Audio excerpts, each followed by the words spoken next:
And welcome back to redheart.com as well as the Crochet Crowd. I'm your host Mikey, and today bigger is better. If you're looking at Pinterest lately, you notice that big, fun, bulky, oversized scarves are currently the trend.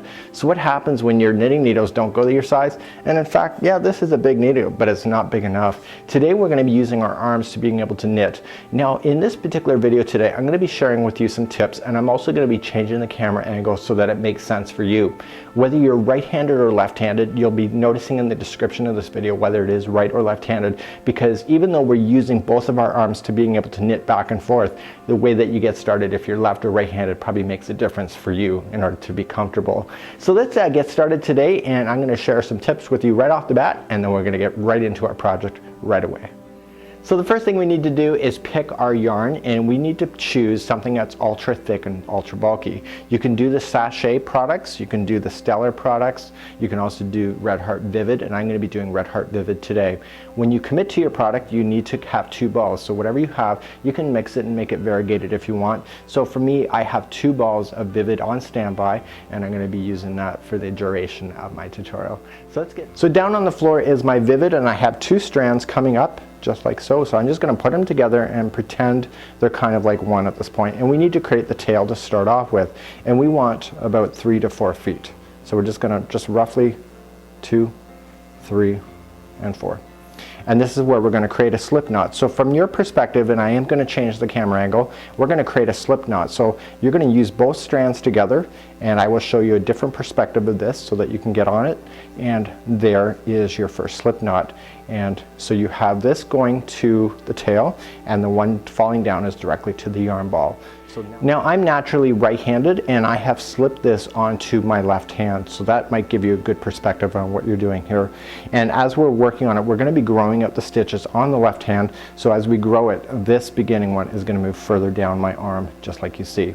So the tightness of it, you need to make sure you can get your wrist out of it, and obviously the looser you make it, the looser it makes the stitches. So with my strand, this is the tail end, I'm just going to grab both of them, just like so.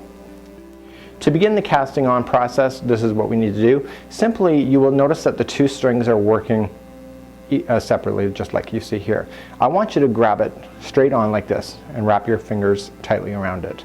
What I want you to do is that slide your pointer finger and your thumb between the 2 sections of string. So there will be 2 that are part of this one and 2 are part of that one, and we want you to slide them just like through, like you see. Open them up and move your palm down without letting that string going up over your fingers or your thumb, and then turn your hand over just like this. So I'm going to show that one more time. So just going straight in, okay, and then slip your fingers through like this. And so then I'm going to put my hand down, so then it went over top of my finger and my thumb, and I want to turn my hand over. So let me show you another perspective. So from this perspective, I want to grab my yarn just like you see here, and you will be able to notice that the strings are working in tandem to each other, just like you see in the knot. So just grabbing through, and I want to slip my finger and my thumb through there and open it up, just like you see. And now I want to move my hand down, and I want to turn my hand over, just like you see there. So I'm going to show you one last perspective, and what we want to do is that here is your knot that is going around, and the 2 strings are going to be working in tandem, and I just want to grab it just like you see here, and using my pointer finger and my thumb, I just want to squeeze it through, just like so, to separate it, and I want to move my arm down, and I want to turn this hand over just like that. So now that your yarn is in your hand properly, and I'm going to show you 3 different perspectives of this as well, we're just going to immediately grab our other hand that's stuck in the knot here, and I want to slip it up underneath my thumb. So I want to slide it along my palm and come up under, just like you see here. So come up under, and I want to put it onto my hand, but you noticed how I got my thumb here? It's stopping it from sliding onto my arm, and that's what I want at this point. And I want to come back now to the other side, and I want to really kind of like dive around that hand and come around. So when I come in, I'm going to put my hands in and come around from the back, just like you see, and then just slide my hand or my fingers through the back side of it, and I want to pull it through. And what that will do is that it will have this other one that was on my hand just to kind of naturally fall off, and I want to slide it onto my wrist just like a bracelet, and I want to take this string and tighten it up. So let me show you once again.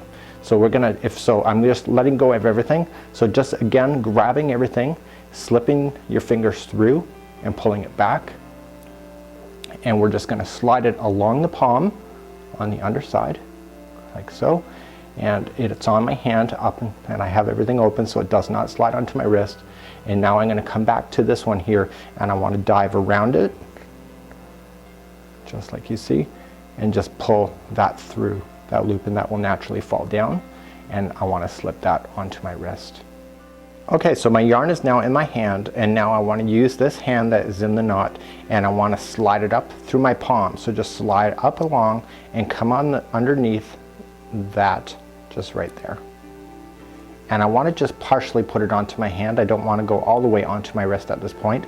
And now with this other finger here, I want to put my fingers around the back side of it and just pull my wrist and my fingers through it, through the back side, just like you see.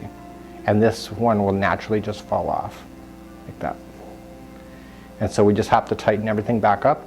So we're just gonna slide up along the palm and grab everything, just like you see off the thumb. And we're gonna come around to this other finger and grabbing it from the other side, like this, and pulling it through, and just naturally pull that over like that, and then just slide that on like a bracelet and pull tight again. Okay, to begin, we have two strands now hanging down. One will be your tail end. We're going to leave that down and out of the way at this moment, and we're going to start playing with the string that's going to the yarn. So what I need you to do is that we need you to grab this. So whatever hand that this is all onto is the hand that holds the yarn when you're going over, and you want to clench your fist. So this hand here that's free at this point is that you're going to take the first one, just like so, and you're going to put it over, and simply you're going to come in from the back side, just like you see, and put it onto this wrist. And at this point it's going to look like you're handcuffed, so you have to commit to your project. So you need to pull everything tight again. So just put it into this hand, just like you see, and pull it tight. And so using this hand now, because we're shifting everything from here to over here, we're just going to move it up and over, just like you see, come in from the back. Just slide it on, and now put it back into your other hand. So just use both of your hands to tighten it back up and over, coming in from the back.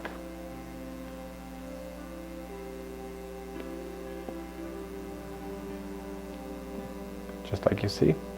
So it's really, really easy. So just holding it in your hand, coming up and over, and turning it, and sliding it on. And now everything is now shifted from one arm to the other.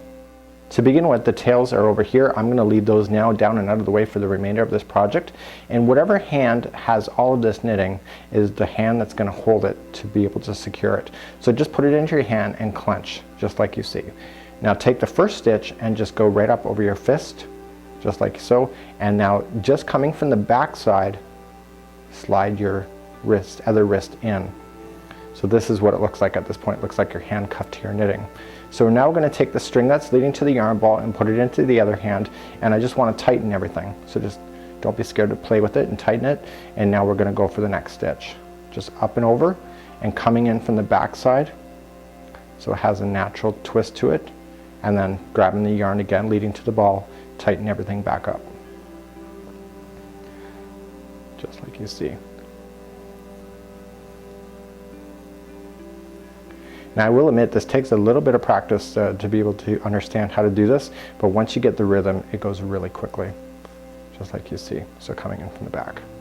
So we're going to start off with the very first stitch here, and this now is the hand that's going to hold it as these slide up over top. So we're just going to slide up the first one just like you see here, and I want to just turn it just like this, and you need to keep it so that the string is on the back side of the project. So the first one is always going to be a little bit looser than the rest, and this is where you're going to have to tighten everything back up. So now this is the hand that needs to hold it because we're moving one over the other, and just slide up the next one just like you see, and then slide this onto your next wrist and pull everything nice and tight again. Now because I'm naturally right-handed, I want to use my right hand to do a lot of the work, and that might be just something that you'll find with yourself as well. Just like you see. So now everything's now been shifted back to the other side. To begin again, now to go to the other direction, it's already what you know, and just taking the string, and this is going to be the one that holds it, and we come back up over top, and now we come in from the back side, just like you see, and we tighten everything just like you see. So just coming up and over, and coming in from the back.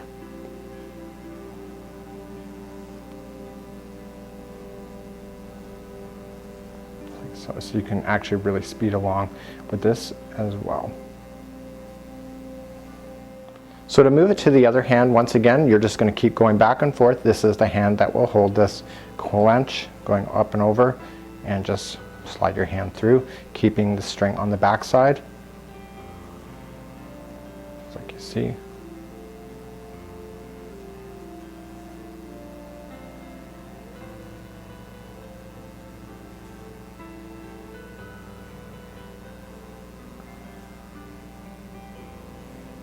And keeping everything nice and tight, and then just keep going back and forth. So now this is the hand that will hold it, and coming up and over through the back side. Just tighten everything up.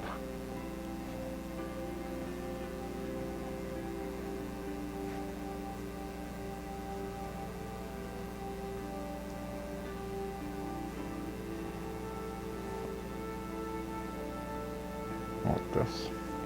So really quite simple in order to do it. So this is what you end up with at this point, and then I'm going to show you how to be able to cast off with this in just a moment.